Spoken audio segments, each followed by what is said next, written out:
எல்லாருக்கும் வணக்கமா. இந்த பதிவில் ஒரு முக்கியமான விஷயம் பேச போகிறோமா. கார்த்திகை தீபம் அன்னைக்கு வீட்டில் பழைய விளக்குகள்லாம் ஏற்றலாமா, சாமி கும்பிட்டு ஒரு பலன் கிடைக்குமா? நிறைய பேருக்கு இந்த ஒரு விஷயம் தோணும் இல்லைங்களா.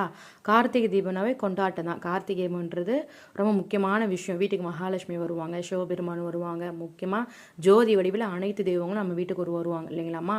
அதனால கார்த்திகை தீபம்னாவே வீட்டில் ரொம்ப விசேஷமாக வழிபாடும் அதிக அளவு இருக்கும்.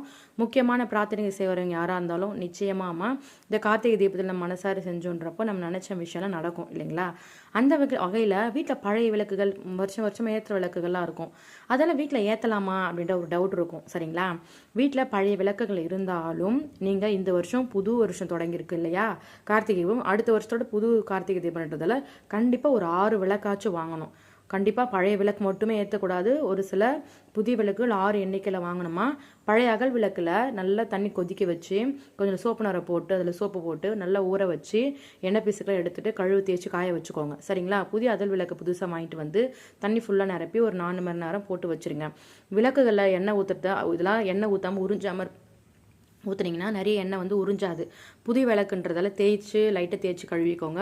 பழைய விளக்குன்றப்ப இதெல்லாம் எடுத்து என்ன பண்ணுறீங்கன்னா நல்லா தொடச்சி வெயிலில் நல்லா காய வச்சுருங்க.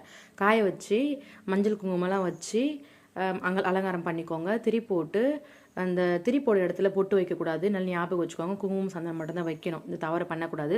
முடிஞ்ச அளவில் எல்லா இடத்துல உங்களால் நெய் தீபம் ஏற்ற முடியுதுன்னா ஏற்றுங்கம்மா. அப்படி நெய் தீபம் ஏற்ற முடியலன்றப்போ காமாட்சி விளக்கு குத்து விளக்கில் மட்டுமாச்சு நெய் தீபம் ஏற்றிட்டு மற்ற எல்லா விளக்குலையும் நல்லெண்ணெய் ஊற்றுங்க. கண்டிப்பாக அந்த 2 விளக்குலையும் கண்டிப்பாக நீங்கள் நல்லெண்ணெய் ஊற்றக்கூடாது, நெய் மட்டும் தான் ஊற்றணும் சரிங்களாம்மா. விளக்கு வந்து தரையில் வைக்காமல் ஒரு தாமரை தட்டு மேலேயோ இல்லை ஒரு தட்டு மேலே வெத்தலை மேலேயோ வாழை இலை மேலேயோ அரசலை மேலேயோ வச்சு தான் ஏற்றணும். தரையில் ஏற்றக்கூடாது, ரொம்ப முக்கியமான விஷயம். அதே மாதிரி எண்ணெயும் கீழே வடி, அது பார்க்க அழகாகவும் இருக்கும். நீங்கள் தீபம் ஏற்றுறீங்கன்றப்ப வாசலில் ஏற்றிய பிறகு தான் வீட்டுக்குள்ளே ஏற்றணும். நிறைய பேர் என்ன பண்ணுவாங்க, வீட்டிலேருந்து வெளியே ஏற்றின்னு போவாங்க. அது மாதிரி பண்ணவே கூடாது. ஃபஸ்ட்டு வாசல்லேருந்து தான் வீட்டுக்குள்ளே ஏற்றின்னு வரணும் சரிங்களா. மாலையில் வாசலில் கோலம் போட்டு அந்த கோலத்து மேலே கண்டிப்பாக தீபம் ஏற்றணும். அந்த கோலம் வந்து கண்டிப்பாக அரிசி மாவு கோலமாக தான் இருக்கணும். கோலத்தை சுற்றி காவி நிறம் போட்டிருக்கணும். அது மேலே விளக்கு உட்கார வச்சுருக்கணும். அது சிவசக்தி வடிவமாக கருதப்படுதுமா. காலையிலேயே தலைவாசல் படிக்கு மாவளை தோரணம் கட்டியிருக்கணும். குங்குமம் மஞ்சளாக வச்சுருக்கணும். இதை நான் முக்கியமாக பண்ணோம். காய்ந்த மாவளை தோரணம் கழுவிட்டு புதுசு கட்டியிருக்கணும். அப்போ துர்சக்திகள் வீட்டுக்குள்ளே வராதுமா. திருஷ்டி ஏற்படாமல் இந்த மாவளை தோரணம் கட்டினீங்கன்னா திருஷ்டி ஏற்படாமல் உங்களை பாதுகாக்கும். குத்து விளக்கு கண்டிப்பாக ஏற்றி வைக்கணும். குத்து விளக்கு வைக்காமல் இருக்கவே கூடாது.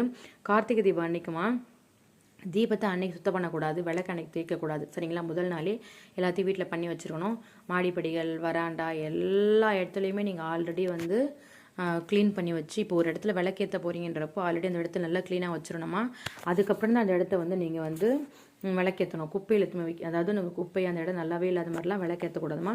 சரி, தீபம் ஏற்றுறதுக்கு எது சரியான நேரன்றது உங்களுக்கு ஒரு டவுட் இருக்கும் இல்லையாம்மா.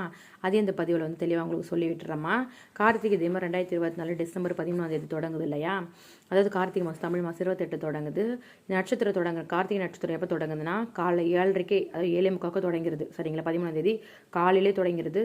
14 சாயந்தரம் 5:45 வரையும் இருக்குது சரிங்களா. நீங்கள் பயப்படவே வேணாம். 13 தொடங்கி 14 வரையும் இருக்குது. கண்டிப்பாக ஏற்றிக்கோங்க. முக்கியமாக கார்த்திகை தீபம்னால திருவண்ணாமலை பரணி தீபம் ரொம்ப முக்கியம் இல்லை. சிவபெருமான் காட்சி தருவார். அதனால திருவண்ணாமலையில் பரணி தீபம் ஏற்றும் பொழுது நம்ம வீட்டில் பரணி தீபம் ஏற்று வழிபடுங்கம்மா. கார்த்திகை தீபத்தை முழு மனசார வழிபட்டீங்க அப்படின்றப்போ நிச்சயமாக உங்களுக்கு நீங்கள் என்ன கேட்டாலும் உங்கள் வாழ்க்கையில் ஒன்று நடக்க ஆரம்பிக்குமா. ஒவ்வொரு வருஷத்துலையும் எத்தனை தீபம் ஏற்றணும்னு ஒரு கணக்கு இருக்கலாமா. நீங்கள் கண்டிப்பாக ஒரு 6 தீபம் ஏற்றணும். அப்படி இல்லாதவங்க 27 தீபம் வந்து ஏற்றணும் சரிங்களா. 27 தீபம் வந்து கண்டிப்பாக ஏற்றணும். ஏற்றாமல் இருக்கவே கூடாது, ஞாபகம் வச்சுக்கோங்கம்மா. அதனால் கார்த்திகை தீபம்னாவே நிறைய வழிபாடுகள் நிறைய விஷயங்கள்லாம் பண்ணுறதுக்கான ஒரு சிறப்பு இருக்குது. அதனால் கார்த்திகை தீபத்தன்னைக்கு இந்த மாதிரி சின்ன வழிபாடுகள் நான் சொல்லியிருக்கேன் இல்லைங்களா. இதெல்லாம் பண்ணி நல்லா பலன் அடைஞ்சுக்கோங்க. இந்த பதிவு பிடிச்சி நம்ம மறக்காம சேனல் சப்ஸ்கிரைப் பண்ணுங்கம்மா.